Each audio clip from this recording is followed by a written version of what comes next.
皆さんこんにちは。歯科医院資金繰り改善コンサルタントの大安実です。今回の動画では医院の業績をアップするっていうお話をします。それではこちらの方をご覧ください。こちらにお金のブロックパズルがあります。これを使うことによってクリニックのお金の流れが把握できる。だからどこに問題があるかもすぐにわかるんですね。で、問題のあるところを改善していって計画を立っていく。で、計画通りに実行していくから業績もアップするっていうことがあると思います。そのためにもこのブロックパズルを使って計画を立てて実行していくということが重要になってきます。本日は以上です。私どもでは5年後の歯科医院経営のためのビジョンの実現とキャッシュフローについての実践セミナーを開催することにしました。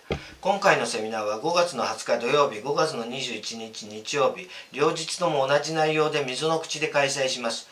ビジョンの実現とキャッシュフローについて興味のある先生はぜひお問い合わせをください。よろしくお願いします。